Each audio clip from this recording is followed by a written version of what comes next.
Airport security ने अचानक से इस शख्स को शक की बुनियाद पर रोक लिया कि इस शख्स ने अपने साथ कोई बहुत ही भारी चीज़ उठा रखी है। और जाहिर है कि एयरपोर्ट सिक्योरिटी बहुत टाइट थी, इसीलिए स्पेशल इसे खास इंस्पेक्शन के लिए सब लोग अलग कमरे में ले गए कि देखें तो सही कि इसने छुपाया हुआ क्या है। समझ रहे हो आप? यार इसमें शक की क्या बात है। हो सकता है कि ये बंदा किसी के इंतजार में कई दिनों तक एक ही जगह पर बैठा रहा हो। It's natural, be positive. अब मुझे नहीं पता कि अंदर इसके साथ क्या हुआ होगा, बस मेरी दुआ है कि इसे हमारे पाकिस्तान की जेल कभी ना हो।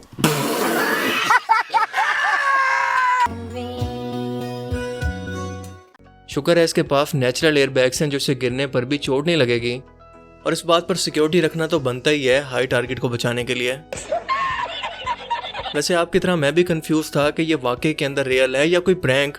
तो आपकी इस कंफ्यूजन को दूर करता चलूं कि ये एक प्रैंक थीम है जो कि एक टिकटॉकर अकाउंट फ्रैंकी ला पेना नाम का शख्स पब्लिक को हंसाने के लिए अपलोड करता है, जैसा कि इसने अभी आपके साथ किया। आपको क्या लगता है मुझे कमेंट करके ज़रूर बताना। Amazing random facts around the world के सीजन 2 पार्ट 3 में खुशामदीद। एक ऐसी मुनफरिद वीडियो सीरीज जिसमें हम दुनिया और कायनात से मुतल्लिक ऐसी हैरत अंगेज और ऐसी पुरस्कार किस्म की फैक्ट्स जानते हैं जो कि आपने आज से पहले कभी ना सुनी हो, और जिनके बारे में जानकर आप एक ही वर्ड बोलेंगे, क्या नजारा है।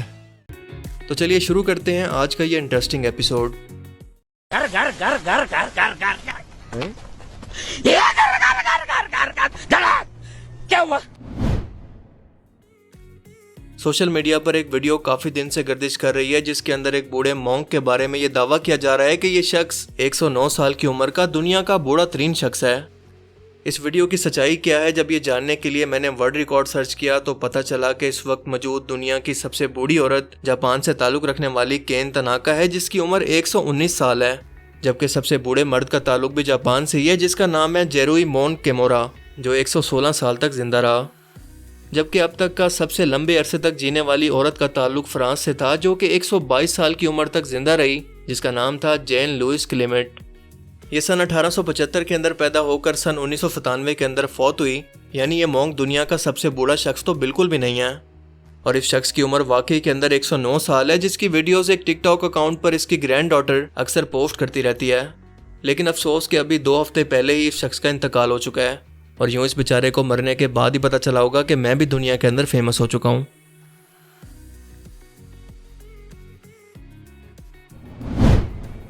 क्या आप जानते हैं कि दुनिया की सबसे महंगी चीजें जो कि इंसानों ने अब तक बनाई हैं वो कौन सी हैं? दुनिया की सबसे महंगी किताब जो कि बिकी थी वो लियोनार्डो डिवेंची की नोटबुक थी जिसका नाम था कोडेक्स लेस्टर, जिसे 1992 के अंदर बिल गेट्स ने $31 मिलियन के अंदर खरीदा। और इसके अंदर वो तमाम टेक्निक्स और राज मौजूद थे जिसे डिवेंची अपनी पेंटिंग्स के लिए और इन्वेंशंस के अंदर इस्तेमाल करता। दुनिया की सबसे महंगी पेंटिंग जो कि बिकी थी वो लियोनार्डो डिवेंची की बनाई हुई थी जिसका नाम है मोनालिसा, और इसे $800 मिलियन के अंदर बेचा गया था, जो कि इस वक्त फ्रांस की मलकियत एक म्यूजियम के अंदर आज भी मौजूद है। लेकिन इंसानों की बनाई गई सबसे महंगी चीज बनी तो जमीन पर है मगर मौजूद आसमान के अंदर है। जी हाँ, इंटरनेशनल स्पेस स्टेशन, जिसकी मालियत है $160 बिलियन, पाकिस्तान की टोटल जीडीपी का तकरीबन हाफ। अगर हम इस्लामी तालीमात का मुताला करें तो हमें मालूम होगा कि ज़मीन को एक जिंदा चीज़ के तौर पर मुखातिब किया गया है, जैसे वो रब का हुक्म सुनती भी है और मानती भी है और इसके बाद जवाब भी देती है। हैरत अंगेज तौर पर अमेरिका में होने वाली एक रिसर्च के मुताबिक कार्नेगी इंस्टीट्यूट फॉर साइंस और न्यूयॉर्क यूनिवर्सिटी के माहिरीन साइंसदानों का कहना है कि हमारी ये ज़मीन किसी दिल की तरह धड़कती है जैसे ये जिंदा हो, लेकिन इसकी हर धड़कन तकरीबन 27.5 मिलियन साल यानी 2 करोड़ 75 लाख साल के बाद सिर्फ एक बार होती है। आज हम ज़मीन को इस तरह से ज़िंदा नहीं कह सकते जैसे जानवरों, परिंदों, दरख्तों वगैरह को ज़िंदा कहा जाता है, लेकिन 1972 के अंदर जेम्स लोलाक नामी एक साइंसदान ने गाया मफरूज़ा पेश किया था जिसमें इसका कहना था कि ज़मीन अपनी कई अजीबोगरीब खसूसियात की वजह से किसी जानदार चीज़ की तरह बर्ताव करती है, लेकिन उस वक्त इसकी बात पर किसी ने यकीन नहीं किया। और आज खुद साइंटिस्ट ने ज़मीन की 26 करोड़ साल तारीख का जायज़ा लेने के बाद दरियाफ्त किया है कि हमारे सियारे पर लगभग हर 2 करोड़ 75 लाख साल के बाद कुछ गैर मामूली तौर पर तबाहकुन वाक़यात या कुदरती तबाही बहुत तेज़ी से देखने को मिलती है, जिनकी वजह से ज़मीन पर ज़्यादातर जानदार सफ़े हफ्ती से मिट जाते हैं, जैसा कि आप इस ग्राफ के अंदर इस रिकॉर्ड को देख सकते हैं। ये कुदरती आफात, आतिशफिशा पहाड़ों का फट पड़ना, सिर्फ चंद साल के अरसे के अंदर ज़मीन के टोटल मौसमों का बदल जाना और बरआज़मों की बहुत तेज़ रफ्तारी से अपनी जगह को बदल लेना वगैरह शामिल है। ये सब हादसे तकरीबन 2.25 करोड़ साल के वक्फे से हो रहे हैं, जिन्हें हम ज़मीन की धड़कन कह सकते हैं। लेकिन ये बात अब तक वो नहीं जान सके कि आखिर ये सब कुछ क्यों होता है, कैसे होता है, और सबसे बढ़कर कि आखिर इसके पीछे कौन सा निज़ाम काम कर रहा है। यानी मुख्तसर अल्फाज के अंदर आप ये कह सकते हैं कि इंसान इसे रोकने के लिए बिल्कुल भी कुछ नहीं कर सकते, इसके सामने बिल्कुल बेबस हैं। जियो साइंस फ्रंटियर्स मैगजीन के अंदर ये रिसर्च पेपर पब्लिश किया गया है, जिसे आप खुद भी स्क्रीन पर देख सकते हैं। इस सब को सुनने के बाद यकीनन आपके माइंड में ये सवाल पैदा हो सकता है कि ज़मीन की अगली धड़कन के लिए आखिर कितना टाइम बाकी है, जिसका जवाब है कि लगभग 2 करोड़ साल अभी बाकी हैं। अगर आने वाले कुछ टाइम के अंदर ज़मीन पर कोई तबाही फैलती है तो इसकी जिम्मेदार यहाँ पर रहने वाली इंसानों की मखलूक होगी, ना कि खुद ज़मीन। हमारे यहाँ आम तौर पर उल्लू को जहालत की वजह से मनूसत की अलामत समझा जाता है, जिसकी वजह शायद इसका जादू टोने में होने वाला इस्तेमाल है। लेकिन क्या आप जानते हैं कि उल्लू एक इंतहाई हैरत अंगेज खूबियां रखने वाला परिंदा है, और ये उड़ता ऐसे है कि इसके उड़ने की कोई आवाज़ ही नहीं होती, कुछ इस तरह से।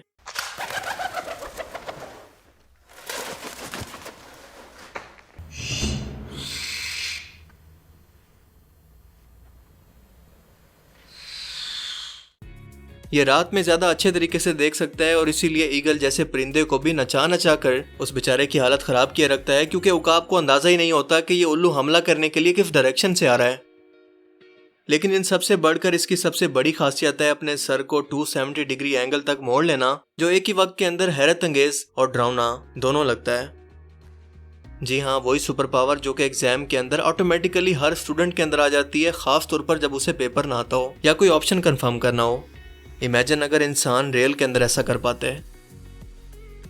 क्लासरूम में जब अचानक आपका फोन बजे तो टीचर का रिएक्शन, अरे कौन भौंक रहा है ये बदतमीज, यहाँ पे काम कर रहा हो, निकलो बाहर निकालो इसको। इसके अलावा इसके सोने का अंदाज भी इंतहाई फनी होता है, जैसे अफ्तारी के अंदर पानी से पेट की टैंकी फुल करने के बाद कोई इंसान फाइनली बिस्तर पर आकर गिरता है। उल्लू वाकई सच में एक अमेजिंग मखलूक है ना। लोकल ट्रेन्स आमतौर पर इंसानों के सफ़र के लिए डिज़ाइन की जाती हैं, यहाँ पर आप अपने साथ कोई पेट भी नहीं ला सकते। लेकिन हाल ही में इंडिया के वेस्ट बंगाल के शहर कोलकाता के अंदर एक हैरत अंगेज मंजर इस वक्त देखने को मिला, जब एक शख्स मुसाफिरों से भरी हुई एक ट्रेन के अंदर अपना घोड़ा लेकर सवार हो गया, जैसा कि इस वीडियो के अंदर आप देख रहे हैं। इस वक्त तक तो पूरा टाइम इंतजामिया समन बॉन्ड के नशे के अंदर मस्त रही, लेकिन जब होश आया तो आखिरकार इस पर कार्रवाई का आगाज हुआ।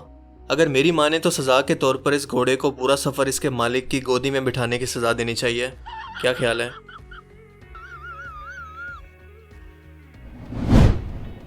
अमेरिका के शहर न्यूयॉर्क के अंदर एक 1428 फुट ऊंची हैरत अंगेज स्काई स्केपर इमारत को बनाया गया है, जो कुछ ऐसी दिखती है। अब आप सोच रहे होंगे कि ऊंची स्काई स्क्रैपर बिल्डिंग, इसके अंदर क्या खास बात है? हाँ जी, तो खास ये है कि ये बिल्डिंग इतना ऊंची होने के बावजूद इंतहाई पतली है, यानी इसकी चौड़ाई इतना कम है कि बिल्कुल बांस की तरह लंबी लगती है। हालांकि ये 84 मंजिला ऊंची इमारत है और सिर्फ 400 स्क्वायर गज से भी कम एरिया के अंदर बनी हुई है, जिसे दुनिया की सबसे पतली इमारत होने का वर्ल्ड रिकॉर्ड दे दिया गया है। स्टेनवे टावर कहलाने वाली यह इमारत जदीद तरीन तामीराती टेक्नोलॉजी का शाहकार है, और ये रिहायशी इमारत है जहाँ पर एक कमरे वाले स्टूडियो अपार्टमेंट की कीमत $77,50,000 यानी 1 अरब 44 करोड़ रुपए पाकिस्तानी है, जबकि पेंट हाउस सिर्फ 6 करोड़ 60 लाख डॉलर यानी 13 अरब 29 करोड़ रुपए पाकिस्तानी के अंदर बराए फरोख्त है। इतना पैसा एक ऐसे अपार्टमेंट के लिए जिसकी विंडो हमेशा मिट्टी से भरी रहती है। वैसे इस बिल्डिंग को तेज हवा के अंदर देखने का ज्यादा मजा आएगा। तो आज के इस अमेजिंग रैंडम फैक्ट्स के एपिसोड में सिर्फ इतना ही। आपको इनमें से सबसे अमेजिंग फैक्ट्स कौन सी लगी और क्यों, अपनी कीमती राय का इजहार कमेंट सेक्शन में जरूर करें। और अब मैं मिलूंगा आपसे एक ऐसी ही नई इंटरेस्टिंग वीडियो में। तब तक के लिए अपना बहुत सा ख्याल रखिएगा। Thanks for watching this video. अल्लाह हाफिज़।